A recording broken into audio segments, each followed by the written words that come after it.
Que beleza, nós estamos aqui de volta com a senadora Marina Silva, que acabou de chegar dando-nos a presença enorme da sua companhia. Normalmente num programa de televisão todo mundo faz de conta que o que ouve não ouve ainda. Aí a hipocrisia televisiva começa dizendo: como vai, senadora, tudo bem? Parece até que a gente já não se abraçou, conversou e tudo mais. Tá certo. Então, aqui entre nós é tudo muito mais simples. Primeiro eu queria dizer que é um prazer muito grande tê-la aqui, não só em casa, mas no Papo de Graça. Porque conversar, a gente sempre tem chance de conversar. Conversar com tanta gente participando é que é uma oportunidade que eu queria que todos tivessem. Que Deus nos dê a graça para esse papo. Com certeza já deu, é de graça. É de graça. A segunda coisa é que este é um ano extremamente importante para o nosso país. E é um ano não só importante para o país, mas um ano importante para a Terra, para o planeta. A cada ano que passa, as coisas se tornam localmente importantes numa perspectiva global. Não há mais nada que se faça localmente que não tenha complicações, implicações, ou não gere benefícios ou prejuízos globais. E a senhora, mais do que a maioria dos seres humanos, está bem consciente disso. Mas antes da gente chegar aí, existem curiosidades naturais das pessoas. A primeira delas tem a ver com o que a trouxe até aqui. E eu sei que há alguns elementos fundamentais nessa história. O essencial é o Evangelho. E um outro de natureza fundamental provavelmente tenha sido a figura do Chico Mendes. O Evangelho habita a essência, mas a importância simbólica e impactante do Chico Mendes na sua adolescência e juventude foi muito forte. Queria que a senhora começasse primeiro falando do Evangelho. Como foi que no Acre, no meio de tudo que era a sua vida, o Evangelho chegou exatamente à sua consciência e produziu essa flor da graça de Deus? Isso agora até me deixou emocionada. O Evangelho chegou para mim de uma forma muito particular, pela narrativa da minha avó. Minha avó Júlia, eu fui criada com os meus pais até os 5 anos de idade. E a partir dos 5 anos de idade eu insisti muito, ainda não era nem 5, era 4 anos para 5 anos, com a minha mãe, que eu queria morar com a minha avó. Minha avó que fez o meu parto, fez os partos da minha mãe lá no Seringal, e ela era do Ceará, de Messejana. E quando ela foi para o Acre, mais ou menos por volta de 1948, meu pai foi em 45 e minha avó chegou lá em 58, que ele mandou buscar depois. Ela levou a sua tradição católica. Minha avó era católica, praticante, e ela tinha um catecismo, um papel couché, que não tinha uma palavra escrita, eram todas figuras da Capela Sistina, do Gênesis ao Apocalipse. E ela pegava aquele catecismo, né, e falava para mim de Deus, que lá tinha padres, tinha missa, que existia Bíblia, que a missa era rezada, como ela falava, em latim, mas ela me ensinou os rudimentos do cristianismo com aquele catecismo. Hoje, quando eu vou na internet e vejo as mesmas imagens, eu fico até emocionada, porque são, enfim, obras plásticas muito sofisticadas até, e que me falavam muito o coração. Então, eu fui criando uma sede muito grande em termos espirituais por essa narrativa da minha avó. E ela começava a dizer que existiam padres, existiam freiras, e eu dizia: avó, o que são padres, o que são freiras? E elas diziam que eram pessoas que se dedicavam exclusivamente a Deus. E quando eu, enfim, aos poucos fui tomando consciência daquilo, eu dizia para minha avó: então quando eu crescer eu quero ser freira.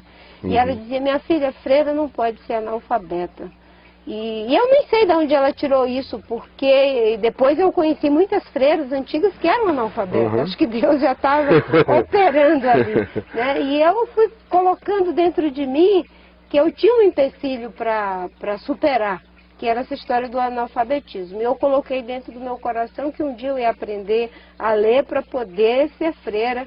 Então, o evangelho dessa forma mais narrativa veio através da minha avó, e que foi uma semente muito poderosa, porque foi ali que começou a base de tudo, da minha fé, né, do meu compromisso com Deus. Depois eu até fui morar num noviciado. É mesmo? Tem uma longa história aí, pastor. Que interessante. Quanto tempo no noviciado? Eu fiquei 2 anos e 8 meses, né? Aos 14 anos a minha mãe morreu, e em seguida eu fiquei muito doente com hepatite, não conseguia mais trabalhar, foi um processo muito difícil, muito doloroso.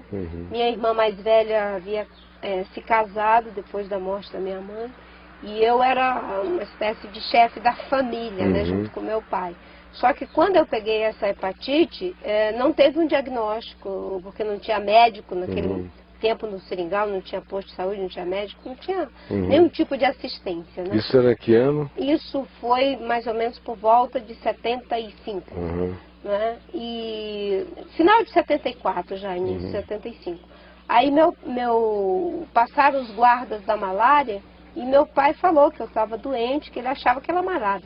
E eles me deram aqueles comprimidos para malária. E eu tomei aquilo. E uma pessoa com hepatite que toma aquilo é uma coisa avassaladora. E aquilo quase me matou.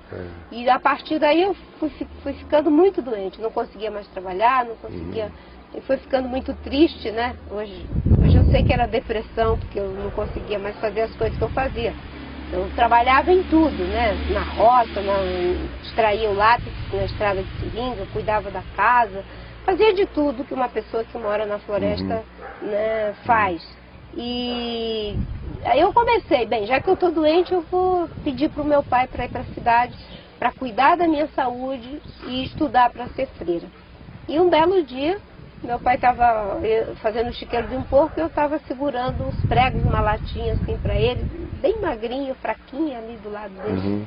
E antes eu fiquei um mês rezando, né? Os católicos, nossos irmãos católicos falam rezando, né? Nós falamos orando. E pedindo a Deus que tocasse o coração do meu pai, que ele deixasse eu ir para a cidade. E nesse momento eu me enchi de coragem e falei: papai, queria que o senhor deixasse eu ir para a cidade para estudar, cuidar da minha saúde, e que eu queria ser freira, uma coisa assim. E ele olhou para mim assim e falou: você quer ir agora ou na semana que vem, quando a gente vender a borracha, para você levar algum dinheiro? E eu não acreditava que ele estava deixando. Eu saí assim, tinha uma moita assim grande, verde, me ajoelhei, agradeci a Deus, assim, uma felicidade enorme. E aí teve toda uma saga depois, meu avô não queria deixar, meu avô materno, mas eu fui para a cidade. A primeira coisa que eu fiz quando eu cheguei em Rio Branco, analfabeta, aos 16 anos, foi procurar uma igreja e um colégio. No colégio eu me alfabetizei no Mobral. Fui na missa, conheci a irmã Elizabeth, que trabalhava na Santa Casa, e falei que eu queria ser freira. E ela falou: olha, tem uma casa que faz um pré-noviciado, chama-se Casa Madre Elisa, que as meninas vão para lá para fazer o que eles chamam de postulantado, postulante à freira.